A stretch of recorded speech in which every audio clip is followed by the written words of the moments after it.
Varicose వ్యాధితో బాధపడుతున్నారంట. తక్కువ ఖర్చుతో ట్రీట్మెంట్ కావాలి అనుకుంటే ఎవిస్ హాస్పిటల్ని సంప్రదించండి. నమస్తే రమ్మగారు. నమస్తే జయ. రమ్మగారు, ఏదైనా మంచి చందమామ కథ చెప్తారా? పూర్వం అట సింధు దేశంలో సుందరుడని ఒక కుర్రాడు ఉండేవాడు. వాడు ఏదో చిన్న పని చేసుకునేవాడు. అమ్మ నాన్న ఉన్నారు కానీ ఏదో చాలా సామాన్యమైన కుటుంబం. వాళ్ళు ఉన్న ఊళ్ళ నుంచి ఎగువ సముద్ర తీరం వైపుకు వచ్చి అక్కడ ఏదైనా పని దొరుకుతుందని అక్కడ ఉన్నాడనమాట. ఏదో దొరికేది చిన్నది. పొద్దుటి పూట పనులు ఉండేవి. సాయంకాలం వాడు ఏం చేసేవాడు, రోజు ఆ సముద్ర తీరం, మనం బీచ్కి కొత్త వాళ్ళం అయితే భలే సరదాగా ఉంటుంది. రోజు సముద్రపు తీరంలో అలా వ్యాహ్యాళికి తిరుగుతూ ఉండేవాడు. తిరుగుతుంటే ఒకనాడు సాయంకాలము వాడు వెళ్తూ ఉంటే వాడికి ఎట్లా కనపడింది, ఈ సముద్రాలకు అలలు వచ్చి అలలతో పాటు వస్తువులన్నీ అవి శంఖాలు చేపలు గీపలు వస్తాయి, కొట్టుకొస్తాయి, మళ్ళీ వెనక్కి వెళ్ళిపోతుంది. గవ్వలు వస్తాయి, ఎన్ని పీతలు గీతలు కూడా వస్తుంటాయి నీళ్ళలో నుంచి. అయితే అలా వచ్చిన ఒక చేప అక్కడ ఉండిపోయింది. అది ఎట్లా అయింది, అక్కడ ఎవరో పిల్లలో లేకపోతే పెద్దవాళ్ళేనో ఓ ఇంత గుంట లాంటిది తవ్వారు. గుంటలు తవ్వితే కాసేపటికి ఇసుక వచ్చి వచ్చి పూడిపోతాయి. ఇది ఏకంగా ఒక మడుగులాగా అయ్యింది, పెద్ద గుయ్యి. ఒక చేప ఈ అలతో పాటు కొట్టుకొచ్చి ఆ మడుగులో కొట్టుకుంటోంది. అది ఎంత ఎగిరినా మడుగులోంచి పైకి రాలేకపోతుంది. బంగారపు రంగు చేప ఎంత చక్కగా ఉందో. వీడేం చేశాడు సుందరుడు, దాని దగ్గరికి వెళ్ళి అది అలతో పాటు పైకి ఎక్కడానికి ట్రై చేస్తోందని అర్థమే. పాపం సముద్రంలోకి పోవాలనుకుంటోంది. సముద్రంలో ఉండే చేప అంత మడుగులో అట్ట గోతులో ఉండమంటే ఎట్లా ఉంటుంది.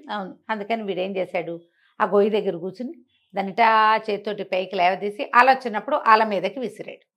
విసిరేసరికల్లా ఆ చేప బతుకు జీవుడా అని లోపలికి వెళ్ళిపోయింది లోపలికి. ఇక మళ్ళీ రాల.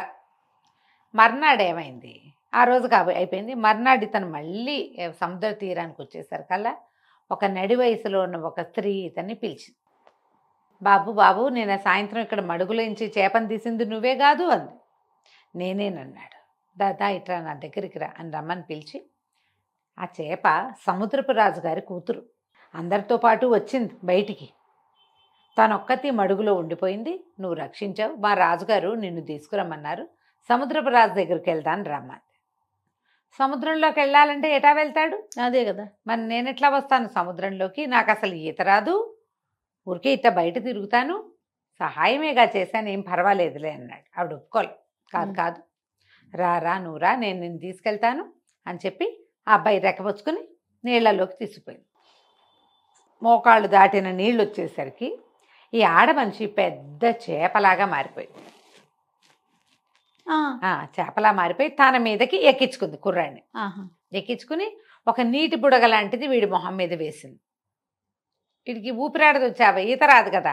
ఆ చేప మీద ఎక్కిన ఈ కుర్రాడు సుందరుడు జాయమని వెళ్ళిపోయింది చేప లోపలికి, ఆ నీళ్లలోకి వెళ్ళిపోయాడు. వీడి చుట్టూతో ఒక గాజు ఉండేసరికి అబ్బాయికి ఏమి నీళ్లలోకి వెళ్ళిన ఇబ్బంది ఏమి ఎదురవ్వాల. అలా లోపల తీసుకుపోయింది ఆ చేప. తీసుకెళ్ళాక ఓ చోట దింపింది. అది చక్కగా పెద్ద తోటలాగా పెద్ద పెద్ద భవనాల్లాగా ఉన్నాయి నీళ్ల లోపల.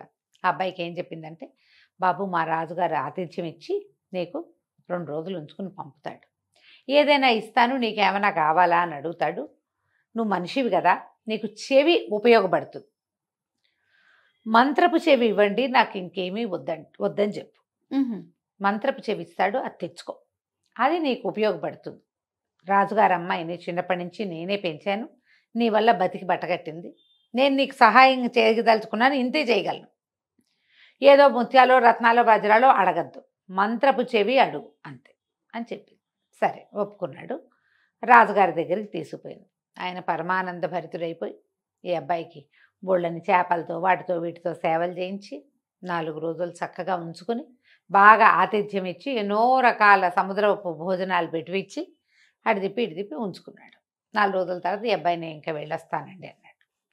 సముద్రపు రాజు అన్నాడు, అబ్బాయి నా చాలా సంతోషం కలిగించావు, మా పిల్లని రక్షించావు, 4 రోజులు వచ్చి ఆతిథ్యం స్వీకరించావు, నీకేం కావాలో చెప్పు అనగానే కుర్రాడు అన్నాడు, మంత్రపు చెవి అని ఒకటి ఉంటుందట కదండి, అది ఇప్పించండి నాకు అన్నాడు. ఈయన తెల్లబోయాడు. మంత్రపు చెవి ఎక్కడుంది మన దగ్గర అని బాగా ఆలోచించి, బాబు మా దగ్గర ఒకే ఒకటి ఉంది, పాతాళంలో సముద్రంలో ఉంది, కానీ ఒక్కటే ఉంది, నీకు ఇస్తా, 1 ఏడాది తర్వాత ఇది మళ్ళీ నా దగ్గరకు వచ్చేస్తుంది, సంవత్సరం పాటే నీకు ఇవ్వగలను, మా దగ్గర ఉండాలి అది. ఓ ఏడాది, మీకు ఒక ఏడాది అంటే మాకంత ఏడాది పట్టదు, ఇంకా చిన్నది పడుతుంది. మీ ఏడాది మీకు సరిపడా సంవత్సరం కాలం మాత్రం నేను నీకు ఇవ్వగలుగుతాను దాన్ని అంటే ఒప్పుకున్నాడు. అది ఇంత బుల్లి శంఖంలాగా ఉంది. ఆ మంత్రపు చెవి షేపులో ఉంది, శంఖం వల్లే ఉంది అంతది. దాన్ని ఎత్తి ఇట్లా చెవిలో పెట్టుకుంటే అన్ని జీవుల సంభాషణలు అర్థమవుతాయి. ఓహో. ఆ మంత్రపు చెవి లక్షణం ఏంటంటే పిచ్చుకలు, పాములు, ఉడతలు, ఎలకలు, కుక్కలు, అన్నీను, పిల్లులు, అన్నిటి భాష అతనికి అర్థమవుతుంది. కొత్త భాష అర్థమవుతుంది, జంతువుల భాష అర్థమవుతుంది. సంవత్సరం పాటు దీన్ని ఎంజాయ్ చేయి నువ్వు అని చెప్పి ఆ మంత్రపు చెవిని చేతులు పెట్టాడు. ఇంకా ఏవో తినుబండారాలు కాస్త మెళ్ళో వేసుకుని 2 ముత్యాల దండలు మెళ్ళో వేసి 2 ముత్యాల దండలు చేతులకేసి పంపించారు. మళ్ళీ ఈ మొదట వచ్చిందిగా ఆడచేప, ఆవిడే చేప రూపంలో వచ్చి ఈ కుర్రాన్ని తీసుకుపోయి జయమని బయటికి తీసుకెళ్ళి సముద్ర తీరంలో వదిలిపెట్టారు. వీడికి అమ్మా నాన్న ఎవరు లేరు కదా, ఆ ఊళ్ళో ఎక్కడో ఉన్నారు వాళ్ళు. సరే వీడు మళ్ళీ పని చేసుకోవటం మొదలుపెట్టాడు. అయితే వీడు పని దగ్గరికి వెళ్ళేటప్పుడు ఒక వాగుంది అక్కడ. వాగుని దాటడానికి ఒక బండ లాంటిది పెట్టారు. అదెంత వాగు, సుమారుగా ఒక 2 అడుగులు ఉందనుకో. మామూలుగా 1 అడుగు ఉంటే మనం ఏం చేస్తాం, ఇట్లా దాటేస్తాం. అవును. కొంచెం చిన్నపిల్లలు, పెద్దవాళ్ళు, గర్భవతులు, ఆడవాళ్ళు దాటలేరు కదా. కొంతమంది ఏం చేస్తారు, కొంచెం కాలిపడుగు మగపిల్లలు అయితే చేయమని ఒక జంప్ ఇక్కడి నుంచి అక్కడికి జంప్ చేస్తారు. అట్లా అంత జంప్ కంటే కొంచెం పెద్దది అది. విసురు లాంగ్ జంప్ చేస్తే దాటగలరు, పొరపాటున జారి పడితే బోధలో పడతారు. అందుకని దాని మీద ఒక రాయి లాంటిది వేసింది. కొంచెం నడిచి వెళ్ళటానికి పాదాలు తడుస్తాయి. నీళ్ళల్లోకే ఉంది, ఒక బండ ఉంది. ఆ బండ పక్కన వీడు ఏం చేశాడు, ఈ బోధ దగ్గర ఏదో అన్నం తెచ్చుకున్నాడు, అది తినడానికి ఒక పక్కన కూర్చున్నాడు. 2 పిచ్చుకలు తెగ కిచకిచకిచకిచకిచకిచకిచకిచు అంటాయి, మాట్లాడుకుంటున్నాయి. కిచకిచలాడుతుంటే ఏం మాట్లాడుకుంటున్నాయో విందామనిపించింది అబ్బాయికి. మన దగ్గర మంత్రపు చెవి ఉంది కదా, అదే కదా. వాడికి ఇట్లా రొంటిని పెట్టుకుని ఉన్నాడు. దాన్ని ఊడదీసి ఇట్లా చెవిలో పెట్టాడు. చెవిలో పెట్టుకుంటే ఆ పిచ్చుకలు ఏం మాట్లాడుతున్నాయి, ఆ బండ మీద పిచ్చి పెదవులు నడిచిపోతారు, బంగారపు బండ అని తెలియట్లేదే వీళ్ళు దుంపతేగా వీళ్ళకి. ఎన్నేళ్ళ నుంచో నడుస్తున్నారు దాని మీద నుంచి. అది బంగారపు పలక. ఆ బోధులో పడి ఉండి పైన అంతా పాచిపట్టి అది మట్టి దానిలాగా ఉంది, రాయల్లే కనపడుతుంది. ఆశ్చర్యపడిపోయి ఇది బంగారమా. ఆ చెవి తీసి జేబులో పెట్టుకున్నాడు. వెళ్ళి ఆ బోధ దగ్గర కూర్చుని దాన్ని పైన ఉన్న పాచి అంతా బాగా తోమేసి దాన్ని పైకి లేవతీశాడు. చూస్తే ఆ మాత్రం లావులో అంత పొడుగు, ఈ 2.5 అడుగుల క్రమంలో ఉన్న అటువంటి పెద్ద బంగారపు రేఖ అనమాట అది. అదే దెమ్మనుకో. ఆశ్చర్యపడి ఇంత బంగారమా. సరే అది తీసుకున్నాడు. తీసుకుని ఇంకేముంది, అందరూ ఆశ్చర్యపోయారు. ఈ అబ్బాయి ఏం చేశాడు, 2 తాటి కమ్మలు కట్ చేసి పట్టుకొచ్చి దాని మీద వేశాడు. నడవడానికి వీలు. ఈ దిమ్మ తీసేశాడు కదా తను. ఆ దిమ్మని తీసుకెళ్ళి సొన్నార్ దగ్గర పరీక్ష చేస్తే ఏముంది, ప్యూర్ గోల్డ్. ఏ కాలాన కొట్టుకొచ్చిందో అది ఆ బోధులోకి ఉండిపోయింది. ఆ రాయిగా దాన్ని వాడేసుకుంటున్నారు. చాలా సంతోషించాడు. జీవితం హాయిగా ఉంది. మరి ఎంత సంపాదించాడు. మరి అమ్మ నాన్న వాళ్ళకి వీళ్ళకి ఏవో కొంత పంపించాడు. పక్కనున్న దేవాలయానికి ఏదో కొంత బంగారం ఇచ్చాడు. కొంత బంగారాన్ని సొమ్ము చేసుకుని కులాసాగా ఉంటున్నాడు. అయితే ఏమైంది, రాజుగారింట్లో ఏదో ఒక హడావిడి నడుస్తోంది. ఆ ఊరు రాజుగారింట్లో కూతురికి అస్సలు ఒంట్లో బాగుండ. ఆ అమ్మాయి కోసం రోజు ఎవరో ఒక వైద్యులు వస్తున్నారు. ఇతను ఒక రచ్చబండ మీద కూర్చునేవాడు. ఆ వైద్యులు రాకపోక కనపడుతూ ఉండేది. ఎవరో ముసలి వాళ్ళు వీళ్ళు వస్తే వాళ్ళందరికీ ఏవో రొట్టెలు కొనిపెట్టి అవి తినడానికి కొనిపెట్టి చేస్తూ రచ్చబండ దగ్గర కూర్చునేవాడు. రచ్చబండ పైన ఉన్న రావి చెట్టు మీద 2 కాకులు ఉన్నాయి. అవి తెగ కావు కావు కావు కావు కావు ఎంత అరుస్తాయో. ఎందుకు మాట్లాడుకుంటున్నాయో ఏం మాట్లాడుకుంటున్నాయో విందామనిపించింది. జనం ఉంటే అంత తట్టదు. ఒక్కళ్ళమే ఉన్నాం అనుకో, అది కా అంటూనే ఉంటాయి. ఏమిటో దీనికి అగ్గోలా, అదేమిటో చూద్దామనిపిస్తుందా. జేబులోంచి ఆ మంత్రపు చెవి తీసి చెవులు పెట్టుకున్నాడు. పెట్టుకునేసరికల్లా ఆ కాకులు 2 మాట్లాడుకుంటున్నాయి. ఇంతమంది వైద్యులు వస్తారు, ఒక్కడికి తెలియట్లేదు. ఏ వైద్యం చేసినా పిల్ల ఏం బతుకుతుంది, పిల్ల బతకదు, ఆ పిల్ల చచ్చిపోవటమే ఎట్లాగూ అనేసరికల్లా ఇంకో 3వ కాకు వచ్చింది. అసలు దానికి చేసిన జబ్బేమిట్రా అన్నా అసలు అని అడిగేసరికల్లా ఈ ముందు 2 కాకులు ఉన్నాయిగా, ఈ 2 కాకల్లో ఓ కాకి చెప్పింది, ఆ రాజుగారు నిరుడు ఇల్లంతా నేయిచ్చారు, బిల్డింగ్ అంతా గడ్డి పెట్టారు అందులో. ఆ గడ్డిలో ఒక పాము చిక్కుకుపోయింది. అది ఆ ఇంటి మీద ఉంది, ఆ ఇంటి పైకప్పు మీద.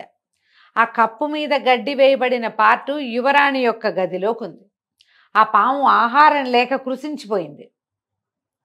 దాన్ని ఏడుపు కొట్టి యువరాణికి జబ్బు చేసింది.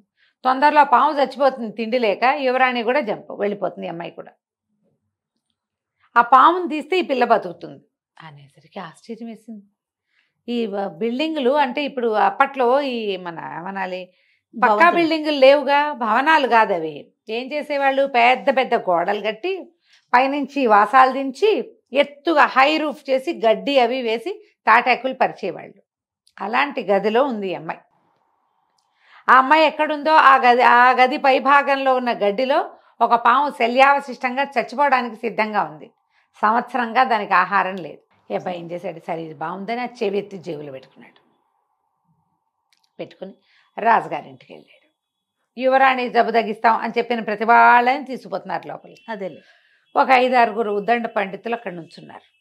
వాళ్ళు అన్నారు, ఏంటి ఏం చేస్తావో నువ్వు, చిన్న కుర్రాడ లేవునో 25 ఏళ్ళు కూడా లేవు, నీకు ముక్కుపచ్చలారలేదు, ఏం వైద్యం చేస్తావంటే, మీరందరూ చేసిందే ఏదో చేస్తా, నేను ఏదో చేస్తా, వైద్యం చేయగలిగిన వాడిని నేనైనప్పుడు ఇతరులకు ఎలా తెలుస్తుంది, అది నాకే తెలుస్తుంది ఆ కిటుకు అనేసరికల్లా సరే రాజుగారి దగ్గర తీసుకుపోయారు. రాజు ఏంటంటే ఏ పుట్టలో ఏ పాము ఉందో ఎవరో ఒకళ్ళు వచ్చిన ప్రతి వాళ్ళకి పిల్లని చూపిస్తుంది. మరి ఆశ కదా. పిల్ల ఒక 16-18 ఏళ్ల పిల్ల, సన్నగా పొడుగ్గా తెల్లగా ఉంది, పాలిపోయి పీల్చుకుపోయినట్టు ఉంది. ఇప్పుడు రూపసులైన నీరసము అనారోగ్యము వస్తే జబ్బుగా ఉండి మొహాలు ఏమందంగా ఉంటాయి, మళ్ళీ కాస్త చెంపలు పూడి కొత్త నెత్తురు పడితే ఏమైనా మనుషులు బాగుంటారు. అయితే ఏమైంది, అబ్బాయి లోపలికి వెళ్ళాడు. ఆ అమ్మాయిని చూస్తే తను తెలిసింది పాలిపోయి బూడిద రంగులో చచ్చిపోవడానికి సిద్ధంగా ఉంది. ఆ అబ్బాయి ఆ గదంతా కలే తిరిగి రాజుగారికి ఏం చెప్పాడంటే, మీరు ఒకసారి రండి, ఈ పైన పైకప్పులో ఆ గడ్డిలో ఒక పాము ఉంది, కప్పు విప్పించండి, ఆ పాము బతికితే మీ అమ్మాయి బతుకుతుంది. ఓకే అనగానే ఆశ్చర్యపోయారు అందరు. ఇదేం వైద్యం, ఓ మందో మాకో కాదు, సరే చూద్దాం అనుకున్నారు. పని వాళ్ళంతా సేవకులు పోట్లాడారు. అట్లా ఏం ఉండదు, మామూలుగా మేము గడ్డంతా కలేస్తాం, కలయకుండా పైకి వెయ్యం అసలు అంటే, కాదు ఇందులో పాము ఉందంటాడు అబ్బాయి. సరే మొత్తం ఊడదీశారు. చూస్తే ఒక ఇంత పొడుగు గోధుమ తాచు సన్నగా బక్క చిక్కిపోయి చచ్చిపోవడానికి సిద్ధంగా ఉంది. అమ్మ బాబాయ్ ఇంకేముందని ఆ పామును కిందకి దించి, పైనుంచి కింద పడితే చితికిపోతుంది అది, దాన్ని అలాగ గడ్డి చుట్టలతోటి కిందకి దించారు. ఓ పెద్ద గిన్నెతో పాలు పోసి పెట్టారు, ఓ గిన్నెతో నీళ్లు పోసి పెద్ద పెద్ద పాత్రతోటి నీళ్లు పెట్టారు. ఆ పాము మెల్లిగా పాలు కాసింది తాగి, పాము పాలు తాగుతున్నాను అడగండి, ఇది కథ. పోయి ఆ నీళ్ళల్లోకి పాల దగ్గరికి నీళ్ళల్లోకి పాల దగ్గరికి 5-6 సార్లు తిరిగింది. తిరిగేసరికి దానికి కొంచెం ఓపిక వచ్చింది.